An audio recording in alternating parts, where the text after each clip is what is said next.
नहीं, मैं तो नहीं चाहती हूँ, मैं तो एक पत्र में। आप पत्रकार हो ना, पत्रकार की तरह आप लोग ऐसे बिहेव करते हो जैसे आप ही लोगों को 370, भाई ठीक है 370 एक नेशनल एस्पिरेशन। मैंने तो 370 और 35 की बात ही यहाँ पे भाई प्राइम मिनिस्टर से यहाँ पे आपको चीफ मिनिस्टर किसने लाया? मैं यहाँ पे 35A और 370 की बात नहीं कर रही हूँ, मैं कह रही हूँ जो लोगों को आपने बोला कि उनका सोच विचार चेंज करना है, लेकिन स्टेटहुड की बात है। आप स्टेटहुड अगर आप कह रहे हैं कि हमने डेवलपमेंट को एक साइड से हम छोड़ते हैं, अगर 2000 कितनी पैलेट से मरते थे, अगर एजाज साहब 2019 के बाद अगर ऐसा इतना अच्छा किया भाजपा ने, तो क्यों भाजपा मजबूर हो गई अल्ताफ बुखारी का हाथ पकड़ने के? जानता था अबरार को, कोई नहीं जानता था। कुछ दिन के लिए कैंपेन की, अच्छे से प्रोग्राम्स रैलीज की, लोगों ने साथ दिया। भाजपा तो 5 साल से प्रोग्राम्स कर रहे, रैलीज कर रहे, डांस होते वाले हैं ना, वो 70 साल से। मैं बोलता हूँ हमारे, मतलब मैं व्यूअर्स के लिए बोलता हूँ, उमर अब्दुल्ला तो बड़ी बड़ी बातें कर रहा था, 2 चीफ मिनिस्टर यहाँ से हार गए। ये पॉलिटिकल ट्रांजिशन बोलता हूँ, इनको ऐसा माइंड में डाला गया कि भाई भारतीय जनता पार्टी हिंदुओं की पार्टी है, ये मुसलमानों की कोई पार्टी नहीं। क्या भाजपा असेंबली इलेक्शन के लिए तैयार है? बिल्कुल तैयार है, आप मुतमईन रहिए। खुद के कैंडिडेट्स होंगे कि तब भी किसी और का? मैं मुसलमानों को बोलता हूँ भाई आप लोग भी हिस्सेदार बनो इस पॉलिटिकल पार्टी का, आप भी आओ, जो हमारे मुसलमान भाई है वो अपना लीडर चुने और भारतीय जनता पार्टी में भेजो, ताकि वो लोग भी आपका काम कर पाए। जी हाँ, बिल्कुल। अगर बात करेंगे आज पूरे मुल्क हिंदुस्तान में एक ही चर्चा है कि किसकी सरकार बनेगी। एक साइड से एनडीए, एक साइड से इंडियन अलायंस।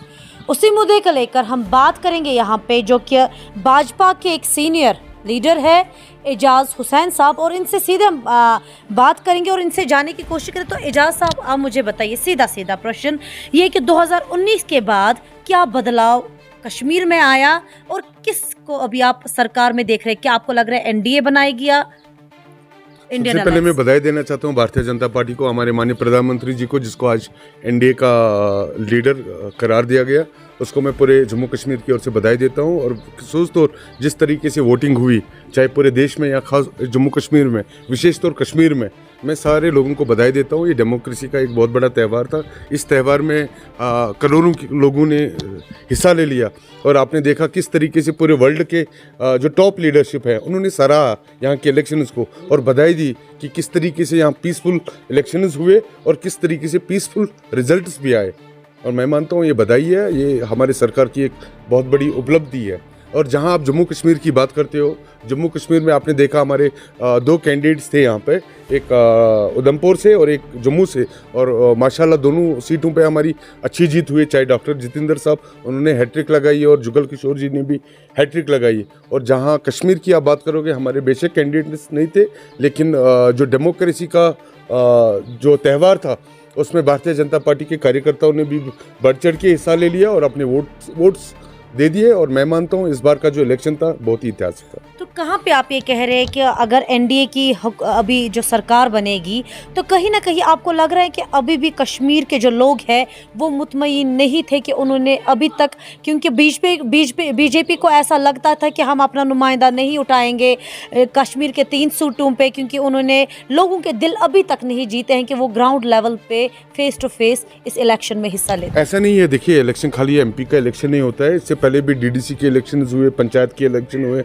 यूएलबी के इलेक्शन हुए। हमारी आपने देखा कई सारी जगहों पे हमारे चेयरमैन बने थे और वो भी इलेक्ट होके आए थे। और डीडीसी मेंबर्स हमारे 3 यहाँ से इलेक्ट होके आए। अगर 5 सरपंच की बात करेंगे, 3000 से ज़्यादा भारतीय जनता पार्टी के पास 5 सरपंच चुन के आए।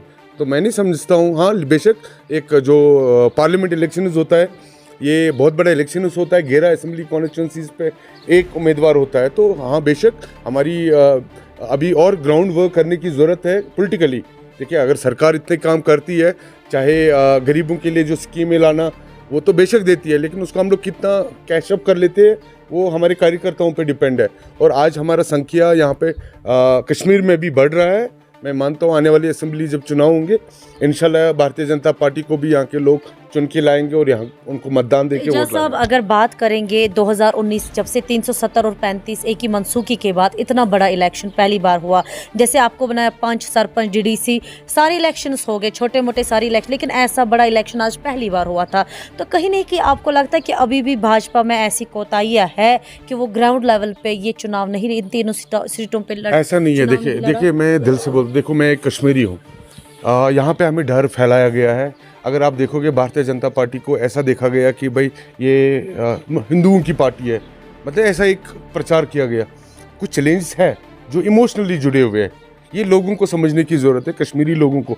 अगर आज भारतीय जनता पार्टी में मुसलमान लीडर बन के आ जाते हैं तो वो मुसलमानों की नुमाइंदगी करेगा। आप देखो ना, अगर भारतीय जनता पार्टी में आज कौन सी मुस्लिम यहाँ पे आप बोल रहे हैं कि लोगों का विचार चेंज करना है, कहाँ पे लोगों का विचार? जो एक ताज था सर का कश्मीरी लोगों का स्टेटहुड, ये तो इतिहास है मुल्क हिंदुस्तान में कि दुनिया में एक इतिहास बनकर रह गया कि स्टेटहुड से यूटी बन गया, नहीं तो यूटी से स्टेटहुड बनता है। तो लोगों के विचार यहाँ पे कैसे चेंज करें? तो इमोशंस के साथ होगे ना। तो क्या मुद्दा आप लेके आए 2019 के बाद? क्या आपने बताया था नया कश्मीर बनेगा, कश्मीर में तरक्की तो पहले भी होती थी, जब से हम पैदा हुए पिछले 70 सालों से तरक्की हुई है, लेकिन क्या मुद्दा लेके स्टेटहुड पे आप बात करो पहले। सुनिए मैडम, हम सब जानते हैं, ठीक है, और इतना वाइट मतलब वो मैं नहीं मानता हूँ इन चीज़ों पे। हाँ बेशक चेंज हुआ है, आज हम खुल के जाते हैं मार्केट में, कोई मुझे पत्थर नहीं मारता है। क्या आपको वो चेंज नहीं लगती है?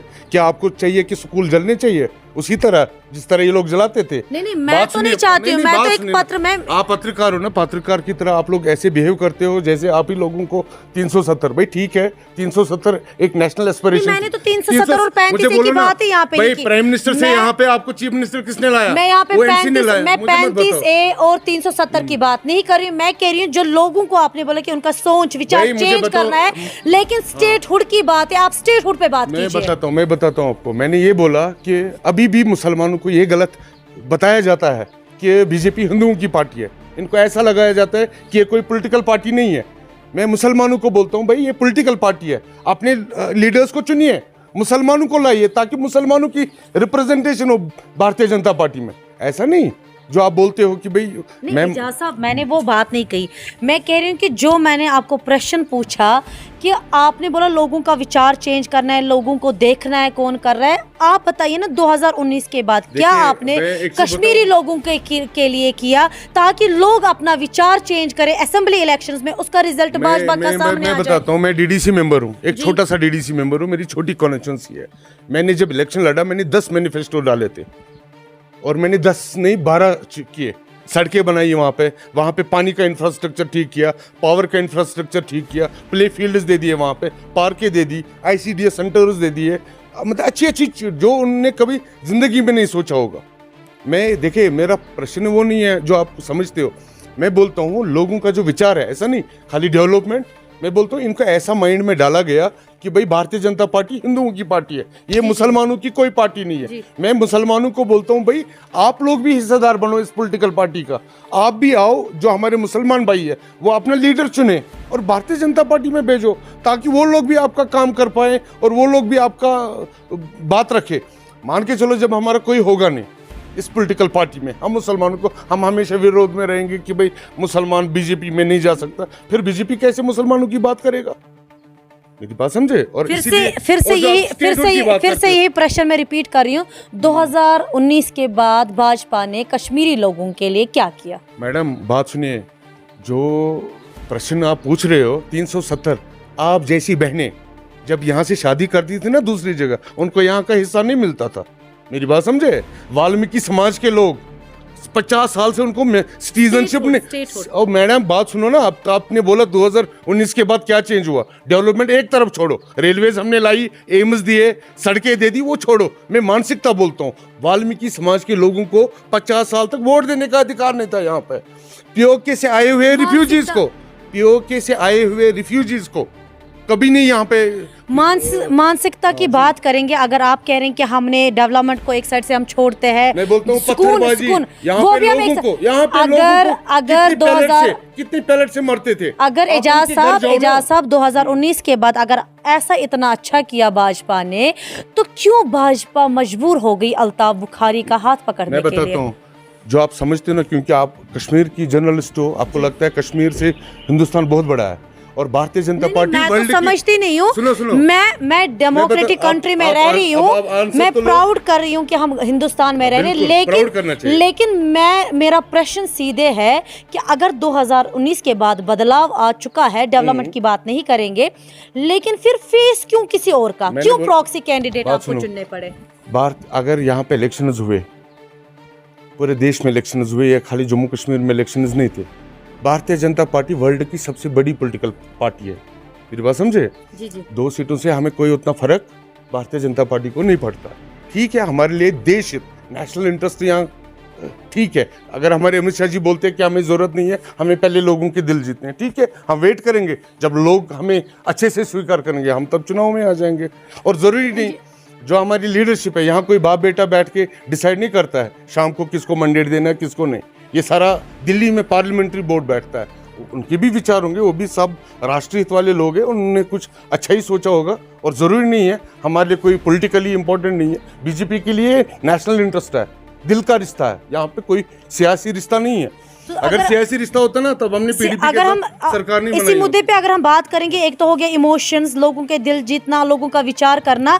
इंजीनियर रशीद, एक इतिहास है कि तिहाड़ जेल से, चूंकि अगर वो ग्राउंड लेवल पे उन्होंने कोई कैंपेन अपनी तरह से, उनके बेटे ने 4-5 दिन से किया, लेकिन इतनी बड़ी तादाद में उन्होंने जीत हासिल की, उस चीज़ को कैसे आप देख? मैं बधाई देना चाहता हूँ उनको, मुबारकबाद है भाई। ठीक है, अगर वो यूएपीए में बंद है तो उसका सज़ा तो उनको कोर्ट से मिलेगा, उसमें तो हम लोग फैसला करने वाले लोग नहीं है। लेकिन उनके बेटे ने जिस तरीके से लोगों का कनेक्ट किया, वो गए डोर टू डोर कैंपेनिंग की, उसने अपने बाप के लिए वोट मांगा। अगर लोगों को लगा नहीं ठीक है हमारे वोट देने से उनका अच्छा होगा, मैं वेलकम करता हूँ। इंजीनियर रशीद को पूरा कश्मीर जानता था, अबरार को कोई नहीं जानता था। कुछ दिन के लिए कैंपेन की, अच्छे से प्रोग्राम्स रैलीज की, लोगों ने साथ दिया। भाजपा तो 5 साल से प्रोग्राम्स कर रहे, रैलीज कर रही है, डांस होते लाल चौक में, पूरे अगर हम कैपिटल की बात करें, राजधानी में बड़े बड़े प्रोग्राम्स होते थे।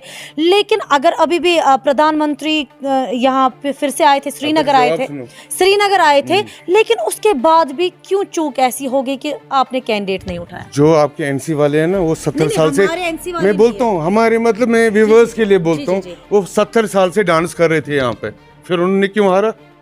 उमर अब्दुल्ला तो बड़ी बड़ी बातें कर रहा था, 2 चीफ मिनिस्टर यहाँ से हार गए। ये पॉलिटिकल ट्रांजिशन है, ठीक है, हमें भी लोग स्वीकार करेंगे, हम लोगों को प्रूव करेंगे। हमने अभी डीडीसी के चुनाव में हिस्सा ले लिया है, सरपंच के चुनाव में हमने जीता है, जब डीडीसी के चुनाव में हमने जीता, हम जब लोगों को दिखाएंगे हम भी काम उनके लिए अच्छा कर सकते, हम भी उनके लिए कनेक्ट बन सकते दिल्ली के लिए, हमें भी। क्या भाजपा असेंबली इलेक्शन के लिए तैयार है? बिल्कुल तैयार है, आप मुतमईन रहिए। खुद के कैंडिडेट्स होंगे कि तब भी किसी और का हाथ पकड़ेंगे? खुद को छोड़ो, जो भी हमारे साथ आएगा भारतीय जनता पार्टी के साथ, अगर वो राष्ट्रीय विचारधारा वाले लोग हैं, हमें वेलकम है, हमें कोई जरूरत नहीं है इलेक्शन लड़ने का। वही लोग इलेक्शन लड़े लेकिन राष्ट्रीय विचारधारा में आए। तो इस इलेक्शंस की बात करेंगे, कैसे आप देख रहे हैं कि एक इतिहास क्रिएट हो गया कि 2 एक्स सीएम्स, चूंकि एक साबिका चीफ मिनिस्टर महबूब मुफ्ती जी भी रही है, उमर अब्दुल्ला साहब भी रहे हैं, दोनों की हार, एक की तो बारामूला सीट पे, एक की, तो कैसे आप उस चीज़ को? मैं मानता हूँ ये पॉलिटिकल एक ट्रांजिशन हुई है पूरे जम्मू कश्मीर में, जिस तरीके से 2 चीफ मिनिस्टर्स का आना, ये बिल्कुल एक पॉलिटिकल ट्रांजिशन है। मैं मानता हूँ जो लोग आने वाले असेंबली इलेक्शंस में, आज पार्टियाँ ज़्यादा नहीं देखते, आज लोगों जो कैंडिडेट होगा उसकी तरफ लोग घायल होंगे, और जो अच्छे वादे करेगा या अच्छे लोगों के लिए काम करेगा उसके लिए चुन के लाएंगे। लेकिन मैं लोगों को बोलता हूँ भारतीय जनता पार्टी से ज़्यादा अपॉर्चुनिटी किसी पॉलिटिकल प्लेटफॉर्म में नहीं है। दिल्ली में हमारी सरकार है, अगर आप यहाँ पे जब हमारे कश्मीर में कैंडिडेट आ जाएंगे, अगर आप उनको जिता के लाओगे, वो डायरेक्टली आपकी रिप्रेजेंटेशन करेगा, और मुसलमानों के लिए अच्छे लीडर्स भी बन के आ जाएंगे जो आपकी बात वहाँ पे रख सकते हैं। इसलिए कश्मीर में मुझे लगता है आने वाले समय में भारतीय जनता पार्टी के लिए भी बहुत अच्छे कैंडिडेट्स जीत के आएंगे। बहुत बहुत शुक्रिया। ये हम बात कर रहे थे इंजीनियर एजाज हुसैन साहब के साथ, जो कि ऑलरेडी डीडीसी मेंबर भी रह चुके हैं और हज कमेटी के मेंबर भी है। क्या इनके साथ बातचीत हुई है इस इलेक्शंस के रिलेटेड? क्योंकि अभी पूरे मुल्क हिंदुस्तान में चर्चा में है, एनडीए है, इंडियन अलायंस है, और ख़ासकर अगर हम कश्मीर के 3 सीटों पर बात करेंगे, क्यों भाजपा ने इन पे हिस्सा नहीं लिया? जो भी है वो इस इंटरव्यू में बिल्कुल आप देख लीजिए। फिलहाल अपनी मेज़बान आज़रा महराज को दीजिए श्रीनगर से इजाज़त।